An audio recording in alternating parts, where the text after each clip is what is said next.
അമ്മയോടൊപ്പം ചായക്കട നടത്തി ജീവിക്കുന്ന ചെക്കനായിരുന്നു ലൈഗർ. അവന്റെ അച്ഛൻ ഒരിക്കൽ വലിയ MMA ഫൈറ്റർ ആയിരുന്നു. പക്ഷെ ഒരു ഫൈറ്റിനിടയിൽ അയാൾ മരിച്ചുപോയി. അച്ഛന്റെ സ്വപ്നം പൂർത്തിയാക്കണമെന്ന ആഗ്രഹത്തോടെയാണ് ലൈഗറും അമ്മയും മുംബൈയിലെത്തിയത്. അവന് സംസാരിക്കുമ്പോൾ വിക്കുണ്ടായതിനാൽ ആളുകൾ അവനെ കളിയാക്കുന്നു. അമ്മയുടെ ആഗ്രഹം നിറവേറ്റാൻ ലൈഗർ ഒരു മാസ്റ്ററുടെ അടുത്ത് ട്രെയിനിങ്ങിന് പോകുന്നു. പണമില്ലാത്തതിനാൽ അവനെ ആദ്യം മാസ്റ്റർ പരിശീലിപ്പിക്കുന്നില്ല.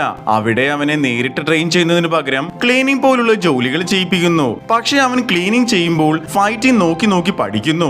മറ്റുള്ള ഫൈറ്റേഴ്സ് അവനെ കളിയാക്കുന്നുണ്ടെങ്കിലും ലൈഗർ ഇതൊക്കെ സഹിച്ച് പരിശീലിക്കുന്നു. ഈ സമയത്താണ് ലൈഗർ സോഷ്യൽ മീഡിയയിൽ പ്രശസ്തയായ തന്യ എന്ന പെൺകുട്ടിയെ പരിചയപ്പെടുകയും അവളുമായി പ്രണയത്തിലാകുകയും ചെയ്യുന്നത്. എന്നാൽ ലൈഗറിന് വിക്കുണ്ടെന്ന കാര്യം മനസ്സിലായപ്പോൾ തന്നെ അവനെ വിട്ടുപോകുന്നു.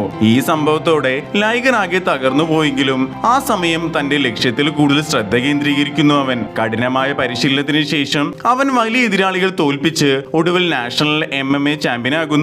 അതിനുശേഷം അന്താരാഷ്ട്ര മത്സരത്തിൽ പങ്കെടുക്കാൻ ലൈഗർ ലോസ് ഏഞ്ചലസിലേക്ക് പോകുന്നു. അവിടെ അവൻ വീണ്ടും തന്നെ കണ്ടുമുട്ടുന്നു. അവളെ ഒരു ക്രിമിനൽ സംഘം തട്ടിക്കൊണ്ടുപോയതായി അവൻ മനസ്സിലാക്കുന്നു. സത്യത്തിൽ അവൾ അവനെ ഉപേക്ഷിച്ചു പോയതല്ല, അവനെ ശക്തനാക്കാനായിരുന്നു ലൈഗറിനെ തേച്ചതെന്ന് പിന്നീട് അവൻ മനസ്സിലാക്കുന്നു. അവളെ രക്ഷിക്കാൻ ലൈഗർ താൻ ബാല്യകാലം മുതൽ ആരാധിച്ചിരുന്ന ലോക ചാമ്പ്യനായ മാർക്ക് ആൻഡേഴ്സണുമായി പോരാടേണ്ടി വരുന്നു. അച്ഛന്റെ സ്വപ്നവും തന്റെ പ്രണയവും ഓർത്ത് പോരാടിയ ലൈഗർ ഒടുവിൽ കൊടൂര ശക്തനായ എതിരാളിയായ ആൻഡേഴ്സനെ പരാജയപ്പെടുത്തുന്നു. അവൻ തന്നെ രക്ഷിക്കുകയും തന്റെ അച്ഛന്റെ സ്വപ്നം നിറവേറ്റുകയും ചെയ്യുന്നു.